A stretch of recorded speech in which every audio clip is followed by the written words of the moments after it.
Gilbert South is the last one in our portfolio that we couldn't pass up. Spanish Moon is an analog to Kinross's Round Mountain, which is a 23 million ounce deposit, literally 13 kilometers away. We've, Eminent for the first time has consolidated that area as a district. So that's got huge potential and has past production of over 200,000 ounces of silver at high grade. Really, if I had to choose, I think Hot Springs is super exciting. As mentioned, it's never been drilled before.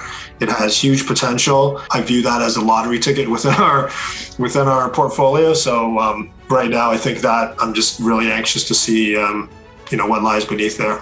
When it comes to mining stocks, precious metals, and cryptos, you need to go to Mining Stock Wealth. And welcome, this is Kerry Lutz, and you are watching Mining Stock Wealth. We are thrilled to introduce a new sponsor to you today, Eminent Gold. Eminent is exploring Nevada, the Great Basin, and with us is the CEO, Paul Sun. Paul, you're a mining engineer with extensive experience in capital markets, and also with us is Chief Geologist and Director, Dr. Dan McCoy. Dan, you've worked extensively in the mineral sector for well over 30 years, and you have a pretty storied career of making discoveries. I'm really thrilled to have you both on here. I'm a shareholder in the company too. What attracted me, honestly, Paul, was the concept that Nevada, I always perceived it as being very picked over. There's definitely metal to be found there, but I didn't think it could be found in the places where you're looking, Paul. Yeah, absolutely. Well, first off, thanks very much, Kerry, for having us on. We really appreciate it. And yeah, to your point, look, when I think about the portfolio that we've put together at Eminent, I think it really ticks all the boxes on what an investor like yourself would look for when investing in a gold exploration story. As you noted, we are in Nevada. We have four 100% owned high impact gold exploration projects. And yeah, some people say, well, okay, we know Nevada's had a lot of gold discoveries, but hasn't it already been found? And that's actually a misnomer. In fact, you'll learn that the projects that we're working on are in areas that have been underexplored, or in some cases not explored at all. And further to that point, the portfolio is driven by new concepts and fresh perspectives. So for the first time, these areas are being systematically explored and methodically explored in a way that they never have been before. And as you mentioned at the outset, Dan McCoy, our chief geo, he's done this twice before in terms of finding gold. So you're getting a team that knows how to find gold, and as a result, have created shareholder value with the companies that they have been with. So, I think, thinking about that, I think we really do tick all those boxes on what one would look for, and I think Nevada, of course, is ranked as the number one jurisdiction for gold exploration and development. So, Nevada's just, it's safe. It keeps giving. And, as an investor, you don't have to worry about, waking up one morning and having some third world government, expropriate your asset away from you. You're safe where we are, which is positive. So Dan, there's 4 projects involved, I understand, and they all seem like very promising. We've got some channel samples on 2, which we'll talk about in a bit. But these 4 projects, how did you come about selecting them, and how difficult, Paul, were they to obtain? Basically, I've been in Nevada now for about 20 years. I worked in Alaska before. And the first project I ever had in Nevada on the junior side was a project called Regent.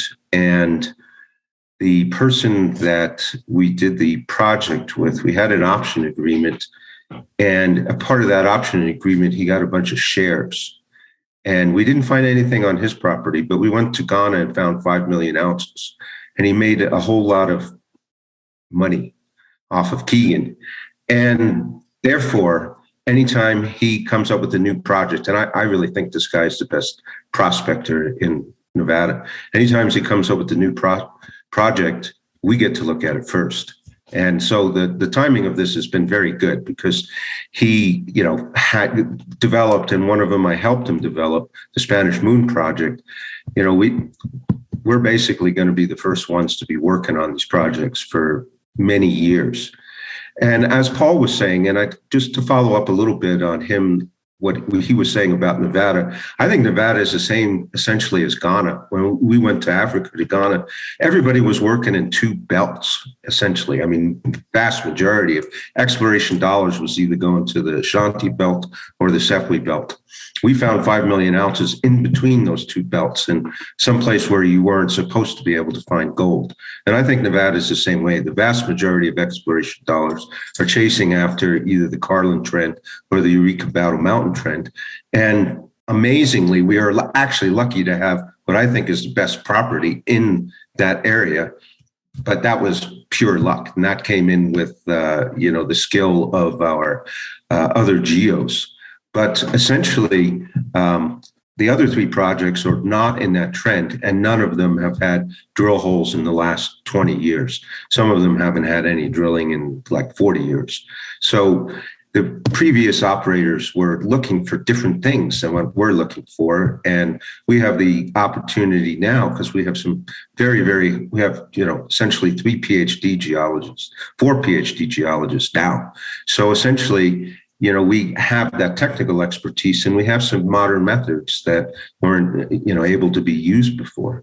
So each one of our projects, we're looking for something that nobody looked for. For example, Weepah never had a soil grid on it. They basically just focused on this one little area, and they didn't identify what the structural indicators were.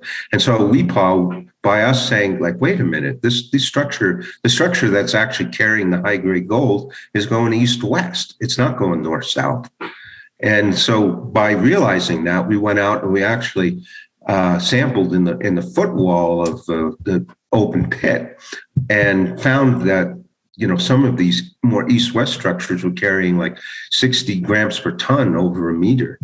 And we're like, wow, the previous drilling on Weepah had been oriented either vertical or east-west. These structures are steep and they're east-west. So we think some of the big hits that had been made previously and which brought us to the project, we think those hits we were always wondering when they stepped out, why didn't they still hit that high grade? And it's because their drill rigs were oriented the wrong direction. And so, this gives us a huge opportunity because now a whole lot of things make sense. A whole lot of the different pods of mineralization there makes sense. We've also used a technique that wasn't available before, which is pediment sampling. We actually sample the pediment. That's like the overlying gravels on top of the bedrock. And, recent work has shown that you can get a signature, particularly in arsenic, above that. So we've been able to use that to identify some big strike lengths of potential structure underneath very shallow gravels. So, Weepah is really come to life. I mean, it's really looking like the project we'd hoped it would be. And so we're quite excited about that. For good reason, too. So, Paul, acquiring projects like this in the middle of Nevada, a very heavily explored state jurisdiction, it's pretty difficult, isn't it? It is, but with Dan's background and his contacts, as he just told the story from his success at Keegan. I don't know if it's official, but we certainly call him Mr. Nevada. So he's very plugged in, and as he mentioned, some of those. He gets the first look at some of them. He also alluded to. Our technical team is, under Dan's leadership is unbelievable. They would be unbelievable on any project, but the fact that we have, 4 PhD geos in our team that are all central and local to Nevada is unbelievable. And there's actually a couple, Justin Milliard and Ajit Milliard, who did their dissertations on mineralization types that are very local and native to Nevada. They brought us the Hot Springs Range project, which they, through their work, doing their PhD. And by the way, these aren't people that are fresh out of school. They have, each 10 years of experience, one from Newmont, one from Newcrest, both in exploration and production. But after or while doing their dissertations, they went out and they staked a bunch of land on the other side of the Getchell Trend intersection with the Battle Mountain Trend. So on one side, you have Twin Creeks and Turquoise Ridge, which collectively are 20 million ounces. On the other side, literally nothing has ever been explored. And the work that we've done so far is really looking like it's a direct analog. The geochem, the geophysics, it's an exact signature to what we're seeing on the other side. And that's, less than 15 kilometers away. So to your point, Kerry, yeah, it's unbelievable to think that that's, never been explored, never had a drill hole in it.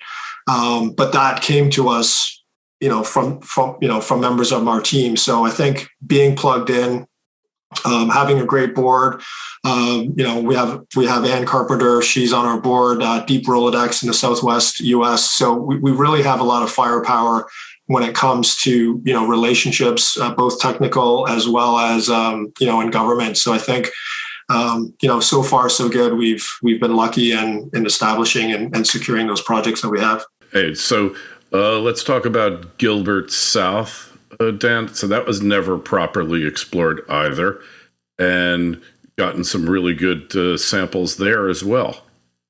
Yeah, Gilbert South is, I think it's another example of basically people not looking for what we're looking for, particularly in this spot. Like the old timers they were after kind of what we're after. In this case, we're after bonanza veins.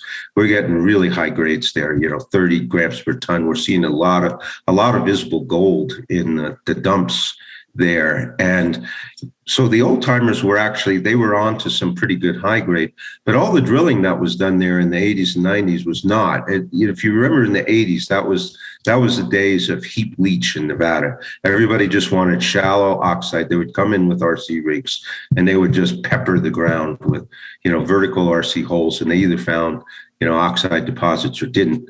So nobody has really targeted these high-grade bonanza-style structures, until we've come along. And we're very, very excited because what we're seeing is we're using a very interesting technique, a spectral technique that's been used successfully before to indicate that you're looking at a big upwelling of fluids. These kind of systems are very associated with hot springs. And so, everybody can sit in hot springs. The interesting thing, you sit in the hot springs, there could very well be gold forming 200 feet under where you're sitting, like bonanza, high-grade gold. And we're seeing all the indications, all the geologic indications that we're just maybe right on top of this bonanza system. Right now, we're just starting to do some geophysics. That's never really been done on this project before. And that should really help us because it'll show us where there's going to be a lot of quartz. And wherever there's a lot of quartz in these systems, there's generally tends to be a lot of gold. So we're very excited. We think we'll have this one ready for drill targeting as soon as this geophysics is done, actually.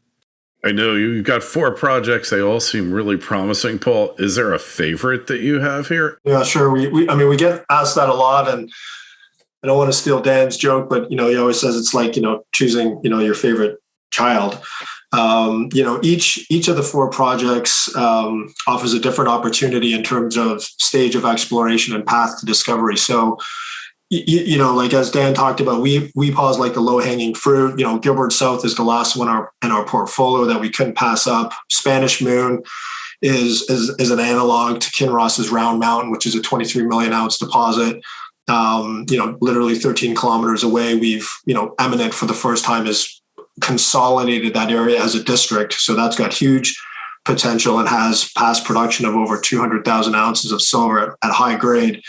But really, if I had to choose, I think Hot Springs is super exciting. As mentioned, it's never been drilled before. It has huge potential. So right now that would be the one. I view that as a lottery ticket within our portfolio. So right now, I think that I'm just really anxious to see, what lies beneath there. Geological standpoint, Dan, do you have a favorite here? I actually really like Hot Springs too. It's the one that it doesn't have any drill holes or any historic mining, and it's amazing to me that it's there. And really, it preceded my joining the company. As Paul mentioned, Justin and Ajit Milliard, they were waiting to have their dissertations approved, and decided instead of sitting at home, they would go and do some prospecting, and they figured out an incredible similarity between Getchell and between the Hot Springs Range. And it's only 13 kilometers away. And it's like, why hasn't this been explored?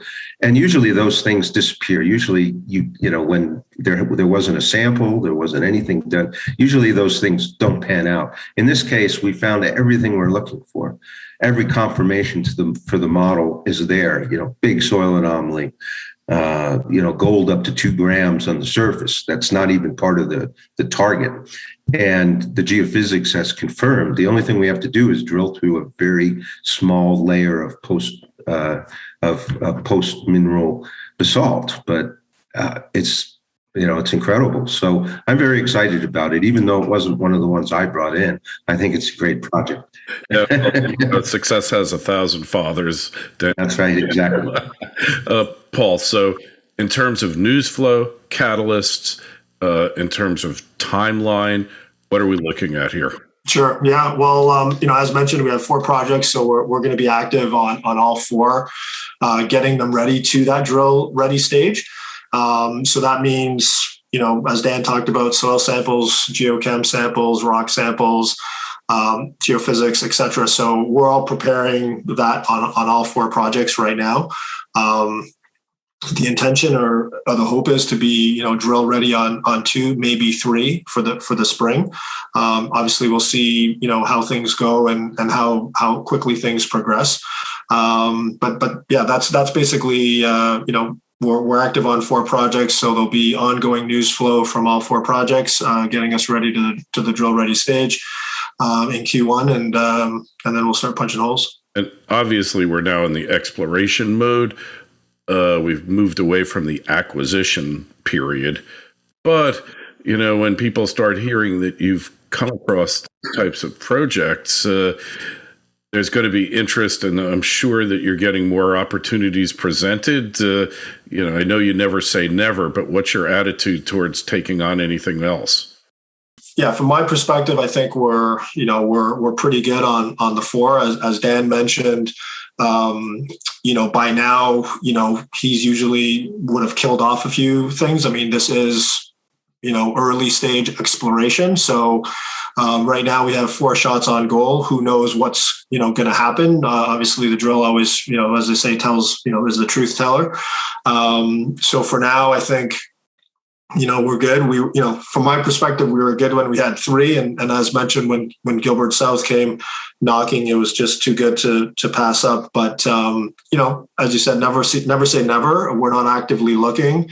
But if things, come in, it's always good to know, what else is out there. But, maybe pass the buck to Dan to get his thoughts on, since he's a geo and geos love, chasing stuff. Yeah, we definitely are always looking over the horizon for sure. But in this case, I think we are getting projects. I think what we would have to see, we would have to see a project that was at a more advanced stage and that still had good exploration opportunity. And there's not that many of them out there. Generally, once a project has got a resource, if it's up for sale, a lot of times it's because of some reason.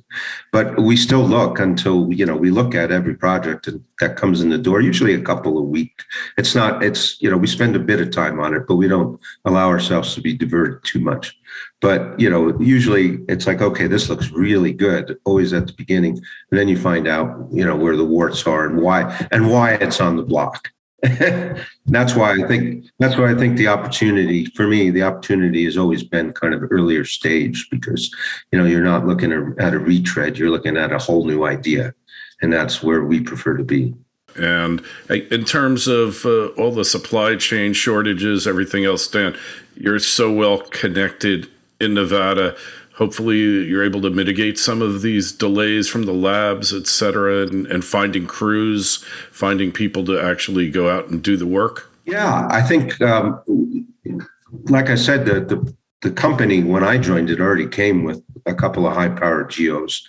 Of course, I have my own high-powered geo that I've been working with since 2004, and so I would say, as far as staffing up, we've got a really great team technically. As far as drill programs goes, I'm finding that it's tough, but maybe not as tough as it was back in 2011. But right now we're actually already in the midst of contracting. We've been contracting geophysicists. There hasn't been any supply chain problems with geophysics. It's pretty simple stuff. Drilling, similar thing. The drillers aren't impeded by supply chain shortages. It's competitive, but we actually already have a drill company set up to drill for us when we're ready, and we're actually in kind of end stage contract negotiations with them. As far as assaying goes, the rocks are back. The rocks are coming fast, which is good, because that's been really helping us to get those rocks back so that we can see what we got. And so we're getting a turnaround of only like 3 weeks on rocks. Soil samples are hit by supply chain shortages, but we're mostly done with, we've got a little bit of soil sampling left, but we're mostly done with it. So it's not going to impact us. Oh, that's really good news, because it's become endemic. I hesitate to say pandemic, throughout the industry of these assay lab delays and the ability to staff up. But I guess that's one of the benefits of being in the U.S. Probably the staffing issues are far less than north of the border and in other places in the world in South America. So we really appreciate you guys coming on. You definitely want to go over to eminentgoldcorp.com. Sign up for notifications so you'll get those releases as they come out. The ticker symbols on the OTC QB, it's EMGDF, and on the TSX Venture, it's EMNT. Paul, Dan, thanks so much for coming on, and we'll definitely follow up with you shortly. Looking forward to more releases. Thanks very much, Gary. Thanks again for having us. Appreciate it. Thanks, Gary. Oh, it's a lot of fun. Appreciate it.